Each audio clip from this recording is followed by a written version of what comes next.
We're on the line with Peter Muscatt, who has 7 runners tomorrow at Hollywood Bet Scottsville, the 13th of January. Good morning, Peter. How's it going? Yeah, good morning, Graham. All very good, thank you. Right, let's get straight into it. Race 2, number 13, Masango Machine, makes his debut down the straight at Hollywood Bet Scottsville after 4 races at Hollywood Bet's Gravel around the corner. Has been a touch disappointing. Are you expecting improvement now that he goes down the straight? Graham, I'm hoping that does the trick. He's been a little bit awkward behind at times. Down the straight, he should be more comfortable. My concern would be that the traditionally quick Scottsville 6 may catch him out for early toe, but I do expect to see him coming home strongly late. Ultimately, what do you expect his optimum trip to be? I think a 7 would probably be ideal for him. As I say, I'm just trying to keep him up the straight because, as I said, he has had issues behind. He was actually scratched the start once because of that. But he's in good form. Third up should be his peak run, and I expect to see him run into the money.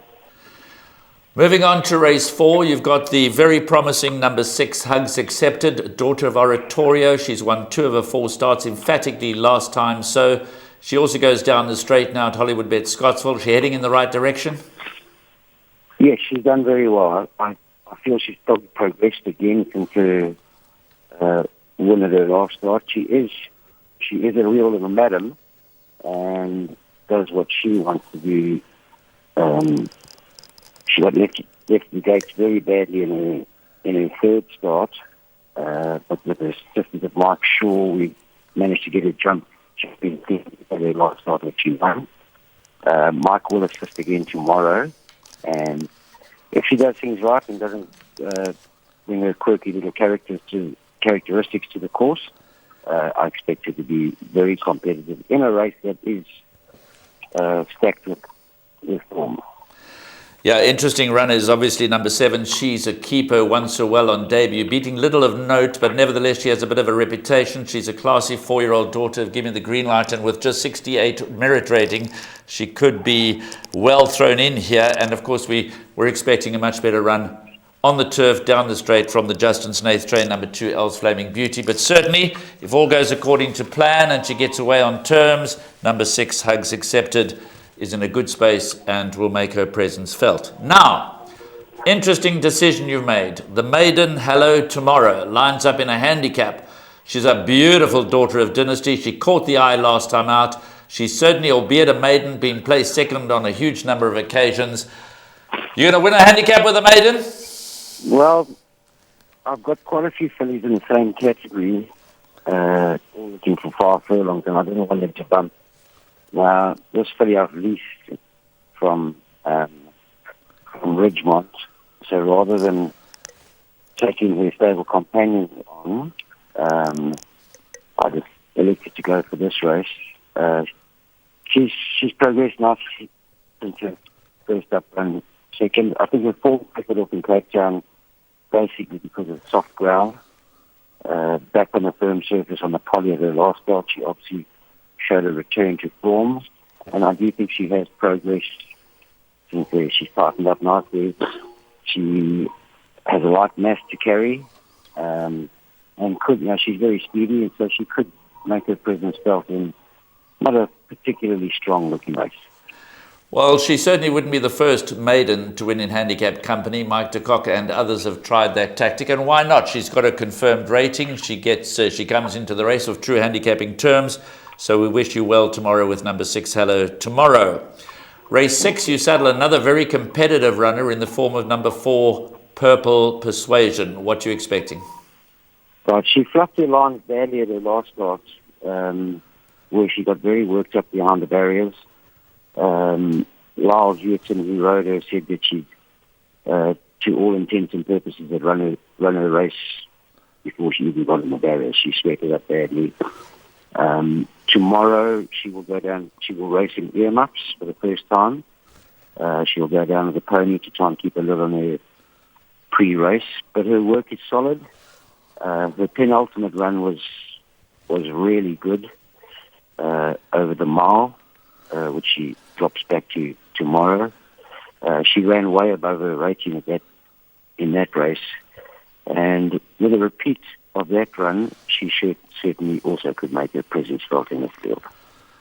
Now, you close out the race meeting with strong runners in both races 7 and 8. Race 8 perhaps is stronger. We'll come to that in a moment. But race 7 is a very good handicap. It's an MR98 handicap over 1,400 meters. And as I said in my preview, it's difficult to draw a line through any of the runners. They all have chances to a greater or lesser degree. But I'm sharing with you that in my perms, I've gone very confidently with number 7, Tread Swiftly, off a very low weight of 51.5. Heading in the right direction, continues to improve. Please tell me that I'm not batting off the wrong pitch. I don't think so, Graham. Potentially, he's a very nice horse in the making. He's still a little bit, acts like he's on his daddy's yacht still. He's very, very laid back, quite idle in his work.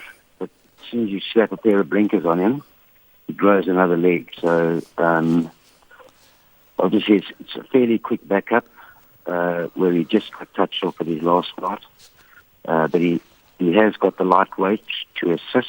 I think he's the only 3-year-old in the race. Yes, he is. And but first and foremost, he does take on a group of hard-knocking handicappers. So he's got to probably lift his game again to win this race. And there's a lot of form to recommend virtually every runner in the race. So I think it's going to be a very competitive race. Tactics, initial race tempo will probably determine the outcome. But he'll probably have to go forward. He's got great natural gate speed, relaxes well wherever he is, and I expect to see him coming home well. Now, you hold a very strong hand in the last race with the firm favourite East Coast Stars currently at 12-10, but there is a lively backup in the form of number 3, Racy Stacey. So let's talk about Racy Stacey first, because in a penultimate start, she ran second behind the very useful Shastina, and then things went horribly awry in her next start. She over-raced. She was all over the track. I see you fitted a compression mask. She's clearly better than that. What are you expecting from Racy Stacey?